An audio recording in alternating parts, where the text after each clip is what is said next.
Good evening, ladies and gentlemen. Tonight is February 19th, 2025, and I want to welcome you to the agenda review meeting for Pittsburgh Public Schools in the Pittsburgh Mount Oliver Intermediate Unit. We will get ourselves started with the Pittsburgh Mount Oliver Intermediate Unit, and I will turn the meeting over to Ms. Jennifer Solak. Thank you and good evening. I have 3 items tonight under business and payments authorized. 25.01 are our daily payments for the month of January. 25.02 is to authorize payment to CDWG for the purchase of 3 smart boards for the students of Winchester Thurston School. 25.03 is to authorize payment to Spira Partners for the purchase of 32 Dell Chromebooks for the students of St. Bede School. And I have 1 item under business and general authorization. 26.01 is to authorize an agreement with Steel Valley School District for the IU to provide reading and math services utilizing Title I funds at various diocesan schools within the city of Pittsburgh. That is all from IU2 this month. Thank you. Thank you, Ms. Solak. Do we have any questions or comments from board members? Ms. Wilson. Okay, I'm trying to understand, the agreement is with Steel Valley School District, but yet it's talking about covering students in the city of Pittsburgh. I'm not getting the connect there. So we have agreements with school districts outside of the city of Pittsburgh who have students inside of the city of Pittsburgh at non-public schools to service their students with Title I funds. So it's students who actually live in Steel Valley School District, but their kids are in schools that happen to be in the city of Pittsburgh? Yes. Okay, all right, thank you.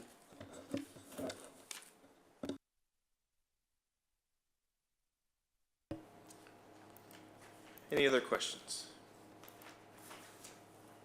I think this is the first question she has to answer since she got here in this role. So, welcome to the team. All right, if there are no other questions, we will move on now to the Pittsburgh Public Schools agenda and the education portion, and I will turn the meeting over to Dr. Sean McNeil. Okay, good evening, everyone. There are 4 items under Education Proposal Grant Awards. Item 5.01 is to accept a grant to support equipment purchases, transportation, and teacher stipends for Unified Esports at Pittsburgh Perry and Pittsburgh Morrow. Item 5.02 is to accept a grant to support up to 40 Start on Success students who will be placed in internships. Item 5.03 is to accept a grant to support the Brashear High School Automotive Technology Program and the Westinghouse Carpentry Program. Item 5.04 is to accept a grant to support food insecurity initiatives at community schools. There is 1 item under Education Consultants Contracted Services. Item 6.01 is for a contract with Play Notes to provide 16 sessions of music therapy for students at Pittsburgh Pioneer. There are 4 items under Education Payments Authorized. Item 7.01 is to approve payment to all ALL tours for the cost of a bus to New York City for Pittsburgh Southbrook 6-8. Item 7.02 is to approve payment to All City Arts Showcase Ensemble Facilitator Lorenz Jefferson. Item 7.03 is to approve payment to the Pittsburgh Symphony Orchestra for the use of Hines Hall as the venue for the annual All City Arts Showcase. Item 7.04 is to permit the Conroy Flag football team to travel to Nashville, Tennessee to participate in the Music City Blitz Invitational. There are 21 items under the Education General Authorization. Item 8.01 is to approve the proposed policy revision to Policy 001, Board Policy and Procedure. Item 8.02 is to approve the proposed policy revision to Policy 003, Authority and Powers. Item 8.03 is to approve the proposed policy revision to Policy 004, Functions. Item 8.04 is to approve the proposed policy revision to Policy 005, Membership. Item 8.06 is to approve the proposed policy revision to Policy 007, Meetings. Item 8.07 is to approve the proposed policy revision to Policy 009, Board Governance Standards, Code of Conduct, and Code of Ethics. Item 8.08 is to accept a donation of gift cards for McKinney-Vento students at Pittsburgh Faison and Pittsburgh Lincoln. Item 8.09 is to accept a donation from the Neighborhood Resilience Project for Pittsburgh Arsenal 6-8 and Pittsburgh Lincoln Pre-K 5. Item 8.10 is to accept a donation to implement and sustain the Start with Hello and Say Something program operated through Student Envoy. Item 8.11 is to accept a donation of office equipment and chairs for the CTE program at Pittsburgh Westinghouse. Item 8.12 is to accept a donation from the Why Not You Foundation to support Pittsburgh Allegheny Pre-K 5 in their general schools needs. Item 8.13 is to dissolve the cooperative sponsorship of the boys soccer team between Pittsburgh Brashear and Pittsburgh Perry. Item 8.14 is to dissolve the cooperative sponsorship of the softball team between Pittsburgh Alderdice and Pittsburgh Westinghouse. Item 8.15 is to authorize Pittsburgh Malayan 612 grade 8 students to participate in the M Powerhouse Now program. Item 8.16 is to amend an item approved at the May 23rd, 2012 legislative session. The reason for the amendment is approval to increase tuition per academic school year. Item 8.17 is to amend item 6.02 approved at the June 26, 2024 legislative session and amended at the November 26, 2024 legislative session. Reason for the amendment is 6 additional preschool slots are being awarded. Item 8.18 is to amend item 6.16 approved at the June 22nd, 2022 legislative meeting. Reason for the amendment is to change the company name from Maxim Healthcare Services to Americas Healthcare Staffing, Inc. Item 8.19 is to amend item 5.03 approved at the December 21st, 2022 legislative meeting and amended at the September 27th, 2023. Reason for the amendment is to extend the district's participation in the Western PA 2025 Learning Alliance and to accept additional funding. Item 8.20 is to amend item 5.03 approved by the board at the May 24th, 2023 legislative meeting and amended at the October 25th, 2023 legislative meeting. Reason for the amendment is the funder extended the grant performance period. Item 8.21 is to amend item 5.02 approved by the board at the December 20th, 2023 legislative meeting and amended at the February 28th, 2024 legislative meeting. Reason for the amendment is the funder extended the grant performance period. That concludes the education section of the agenda. Thank you, Dr. McNeil. Do we have any questions or comments from board members? Director Yord. Thank you, Mr. Walker. I have a number of questions on some of the policy revisions, and I do apologize because I know that there was a policy committee hearing that I was unable to attend on Monday. First, I just want to say that I appreciate that some of the comments and revisions to the policies are going to be putting us on a schedule to review our policies on a regular 4-year rotation, because I know that as we've been going through some of these, some of them haven't been updated in 20 years. So I'm looking forward to getting us on a schedule that allows us to make sure these policies more accurately reflect the work that we do every day. My first comment is on agenda item 8.03. That's policy 004 on page 2.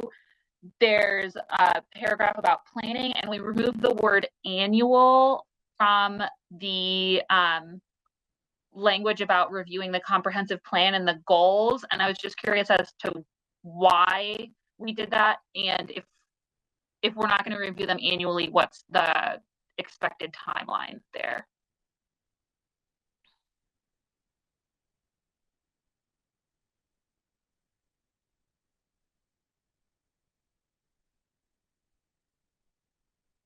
Miss Yord, did you say 004?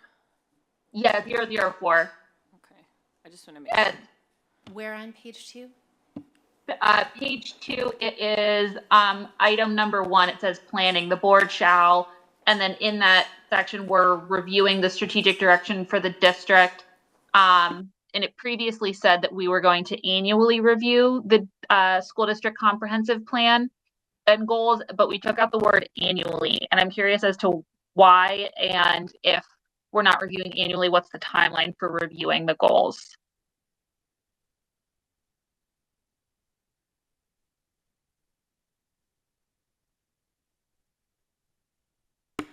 I'm actually going to punt this to Miss Sherry or Mr. Weiss because I believe, please correct me if I'm wrong, the comprehensive plan, since that's directed by the Pennsylvania Department of Education, that's annual no matter what, correct?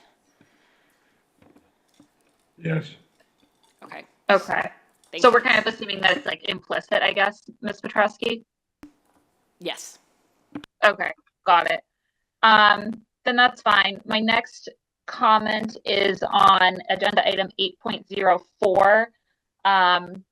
The language around at the very end of the document about the new district required training program.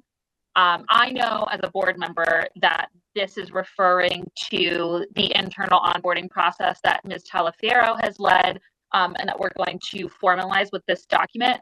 I wonder if we could specify maybe in the intro paragraph here that this is like board-led training or something, because the way it's framed right now, it does sound like we're bringing in an external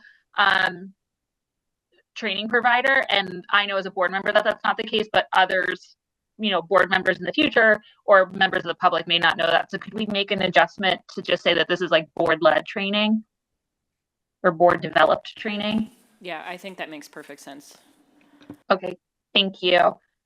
My next question is Well, I'm sorry. on Before you go agenda- forward, Ms. Oh. Short, I'm curious. Is it always board led, or because some of that annual training is coming from outside? Mr. Walker, there are two. So there's the PSBA required when you're elected, so that is listed above. Okay. So the state required training program is what is provided for free by PSBA. And then this second district required training program is what Ms. Talaferro has developed. Got it. Thank you. Sorry about that, Ms. Short. That's okay. I'm glad that we're clearing all of this up before we vote on it next week. My next question is on agenda item 8.05, policy 006, the standing committees. Ms. Petrovsky, can you refresh my memory on the discussion around eliminating this section on standing committees, which is on page 6 of the policy, and just having the ad hoc committee language? Yeah, I'll take that one. So part of that, Okay. and this is actually the discussion that we had last month, not this previous Monday. Okay. So you might have been at that one, I don't recall. So part of this is about ensuring that the committees that we have as a board structure are the ones that are, the standing ones are the ones that are required. So the only ones that are required are the policy and the, even executive cabinet committee is not necessarily required, it's just one that we have. The others, whether it be education, human resources, all of those were created by previous boards that just became standing committees that ultimately ended up being less board work and more administrative work. And so part of the reason for the change is to not tie up board time with work that doesn't necessarily have to happen on a monthly basis, but also gives us the flexibility to create ad hoc committees that have a specified purpose and a specified time that don't live in perpetuity. Yeah. So, for instance, the student school board rep committee that we have, their function right now is to get this student school board rep work started. And then once the school board reps are in place, then that committee goes away. And so we can do that. We have the flexibility through this to add and subtract committees as needed for specific purposes, for specific times. But to have them as standing committees in the policy would then require us to have them regardless of their use or Yeah. priority by the board. Awesome. Thanks for the clarification, Mr. Walker. My new mom brain is very porous, so I appreciate the refresher. My last question is on agenda item 8.06, policy 007. On On page 2 of the policy, there's a section titled Agenda Notifications, and then the paragraph starts beginning July 1st, 2025. The sentence ends with before the meeting. And I was hoping we could just specify in there that it's the agenda review meeting. It seems clear to all of us, but I think we can just be specific. Yeah, you've got it right there. Yeah, and then it says at least 10 days before the meeting in that first sentence of the section. Could we just make that before the agenda review meeting? Yeah, I can ask Liz to edit that language. Thank you. And then last question on page 4. The consent agenda, the language about pulling items from the agenda. What was the rationale for making the requirement that 3 directors have to request an item be pulled, rather than just allowing 1 director to make the request for an item to be pulled? Sure. So I think the primary thinking behind this is the idea that you need 5 votes for anything to move one way or the other, and so to require more than 1 board member to pull it will then allow for agenda items and agenda meetings to not be dominated by just 1 dissenting voice when there potentially are going to be 8 voices that support it. So if you have 3 that agree, then I think there's a reasonable chance that there may be 2 others that are swayed to move in your direction. But if you only have 1, the chances of swaying 4 to get yourself to 5 to where you can pull an agenda item, I think becomes less likely. Yeah, and can I add to, Ms. Yord, I would like to work with Liz to clarify this language a little bit, because now as I've read it probably like 3 and 4 and 5 times over, this board has had the tendency to say, I'd like to pull this item for discussion, which doesn't mean it's being pulled from the agenda. It just means that we're going to talk about it. And so I think that we're still confusing ourselves a little bit with the word pulled, because I still don't know if this means pulled from the agenda to talk about or pull from the agenda to wait until next month. And so I think just in general, I would like to avoid the word pulled and have that clarified. So I would like to work with Liz on this. Hopefully get language before next week, and if not, then I'm also happy to wait for this particular policy another month. But yeah, and I think you're right, Ms. Petrosky. I think the intent of this language is to pull it off of the consent agenda so that we can discuss it further before voting on it. So we probably should make that clarification between taking it off of the consent agenda to discuss and then vote versus pulling it from the agenda completely and having no vote. yeah, so I'll work with Liz to clarify that. Thank you for bringing it up. Yeah, you're welcome. That is all of my questions on this section. Thank you. Thank you. Ms. Silk, did you want to add to that? I did, thank you. I wanted to just quickly go back to, I've now lost track because there were a number of questions, the policy around committees. In addition to the rationale that you shared, another piece is that it's not just about board time, but also about staff time. And we want our talented leadership team doing the work of serving the district and our students and our school adults, and not doing kind of performance committee work when the committees aren't serving board work or staff work. That's it. To add to Ms. Silk's point as well, because I know a lot of the concern about taking these from the policy is particularly business and finance because of the our budget workshops. So the budget workshops will still happen because those are under a different policy, and so budget workshops are still going to happen, at their regularly scheduled times, as opposed to like I was never on the business and finance committee, but instead of meeting monthly, then they can focus their time particularly on preparing for workshops, and frankly, I think getting more improved and better input from community staff and board, since they'll have more time to focus on that. Yeah, I think you all are right. And I think, obviously with education in particular, we've already started to make that transition from how Education Committee was functioning prior to what is now our progress monitoring work, where, you know, we have presentations from the superintendent and his team, and then a discussion around those particular items that have been identified as needing and wanting to improve student outcomes. So I think overall, you know, I mean, we've all heard the comments about these changes being anti-democratic or somehow taking authority and power away from the board, and I think this is the exact opposite of that. I mean, it allows us to focus on the things that we should be focusing on. And unfortunately, and I wasn't sure if I was going to say this or not, but I'm going to say it anyway, and I might say it again next week, but sometimes when you've been doing stuff you're not supposed to do and someone tells you to stop, it feels like you're losing something, but you weren't supposed to have it in the first place.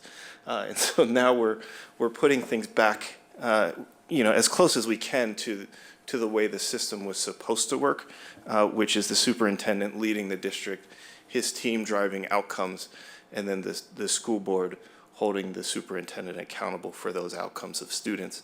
And, you know, it doesn't change the questions we're allowed to ask, although it's supposed to help us ask better questions. It doesn't change how we do business. It just looks a little different than it always has been.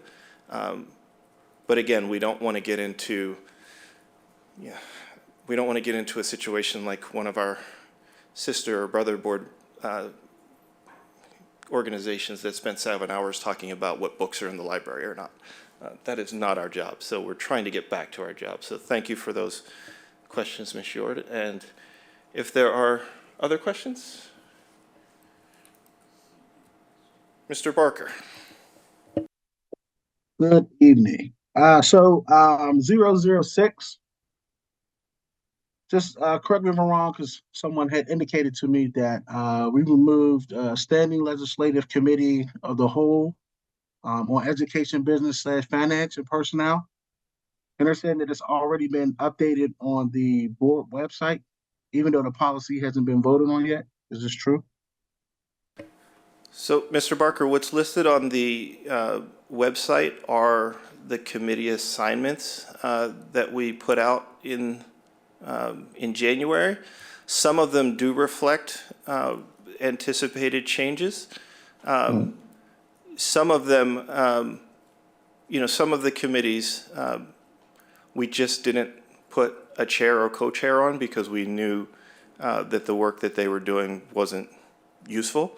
And so we phased them out, but we have, as a board, have always had the authority to do that without, like, committee assignments aren't something that we vote on. They're a administrative function of the board, and we have the ability to add and subtract as we find useful. So what's on the website reflects the committee structure as the board agreed to in January. And 007, the agenda notifications, the 10 days before meetings. Just for clarity, what meeting? Was it the agenda review meeting or? Yep, Mr. Barker, Ms. Yord already pointed this out, and so we're going to make the correction to specify the agenda review. Thank you.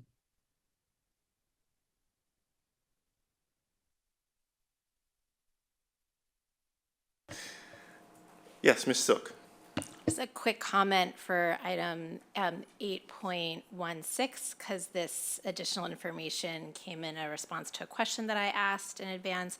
I just wanted to highlight that this tuition increase that makes lots of sense to me from $650 a month to $750 a month is the first increase in 13 years. Thank you.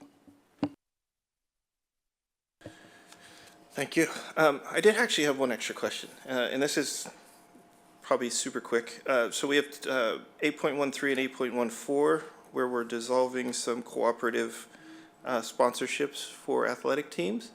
And so my question is, are we doing that because we believe that each school is capable of fielding their own team and don't need that? My worry is that, you know, we dissolve this cooperative and then kids lose access.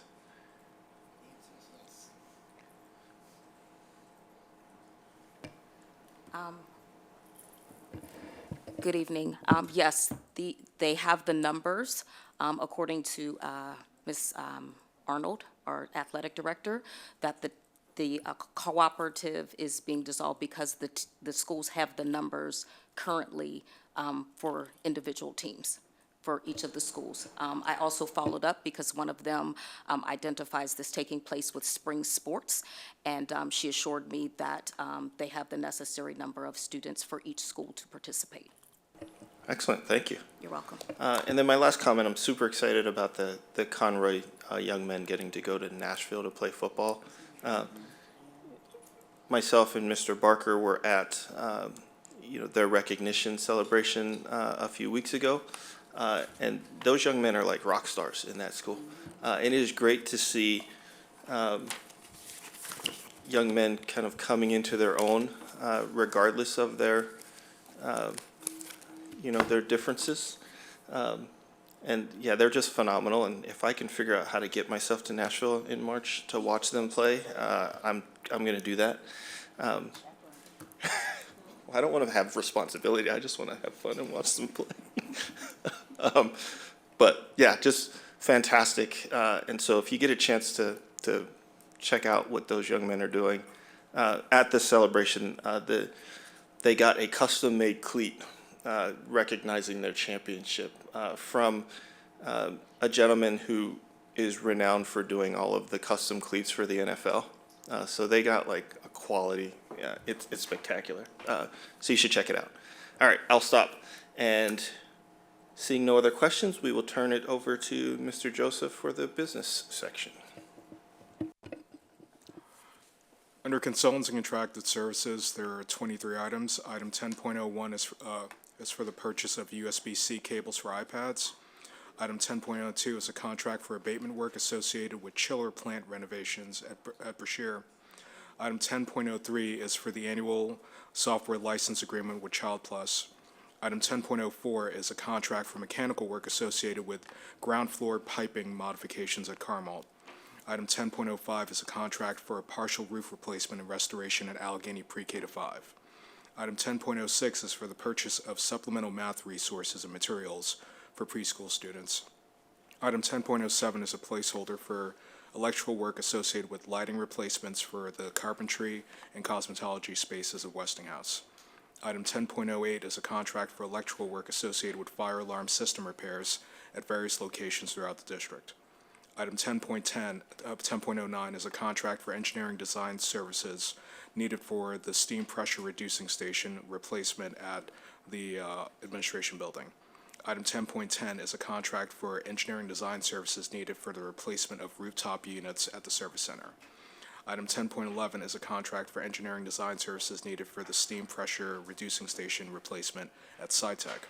Item 10.12 is a contract for engineering design services for walk-in cooler and freezer replacements at various locations throughout the district. Item 10.13 is a contract for on-call mechanical engineering services at various locations throughout the district.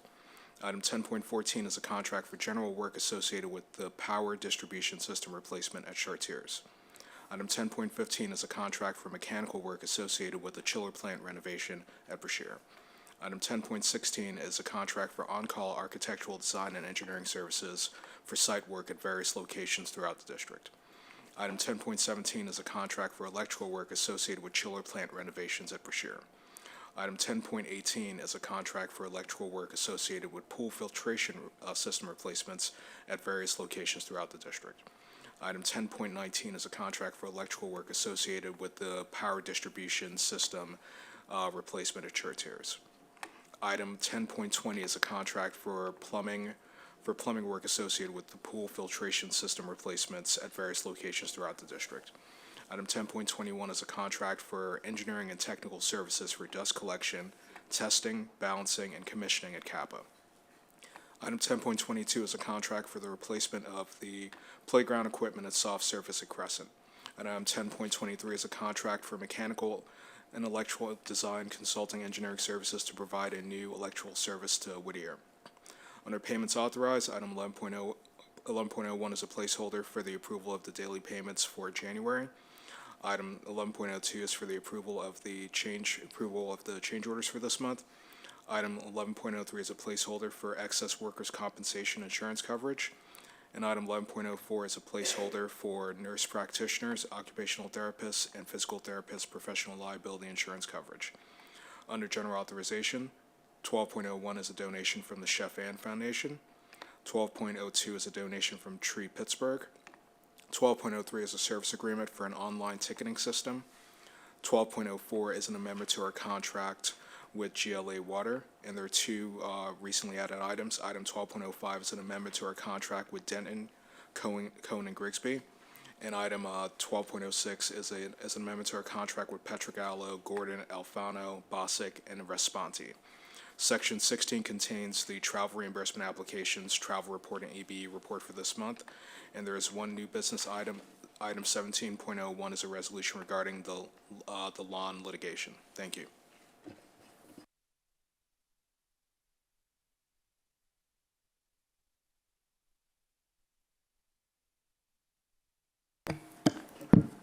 Thank you, Mr. Joseph. Do we have any questions or comments from board members?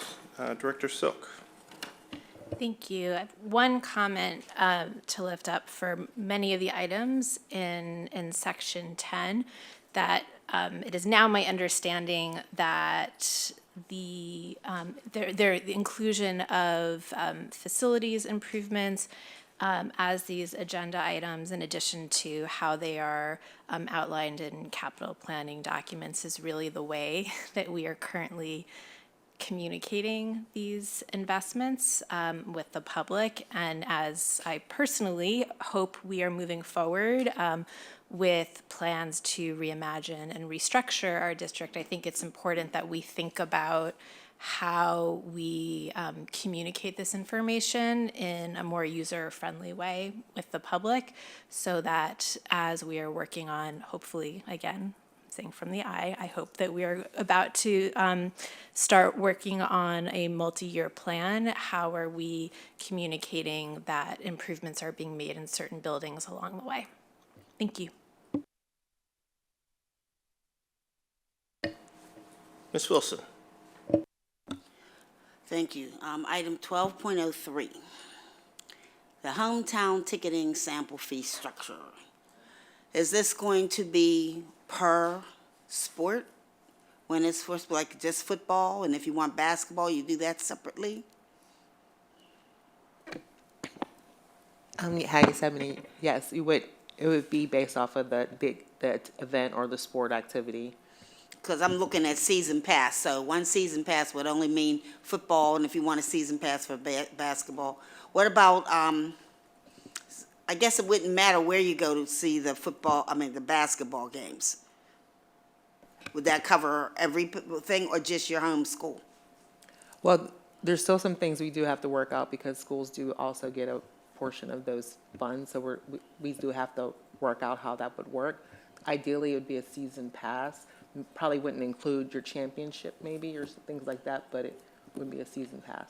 That's right, because championship usually is different. Yeah. All right, and I was looking at the graduation registration would be free. It always has been, but what this means is that you would still want people to register through this, even though there would be no cost? It would just give you an idea of who's coming in attendance. If you have an event or activity, you want to know if people are showing up. It could be even for like our community events that we have, listening sessions, just the idea of who seems to. So in other words, you would want them to use this system to at least register, although we're not it would be clear that it was free. Right. But just so that you would have numbers, you would Correct. know. Okay. All right, thank you.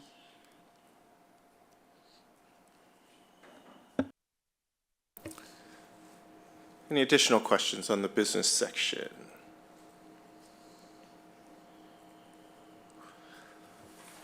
Okay, so seeing no other questions, we will adjourn this meeting for this evening. We will take a short break so that superintendent and his team can get ready for the next presentation.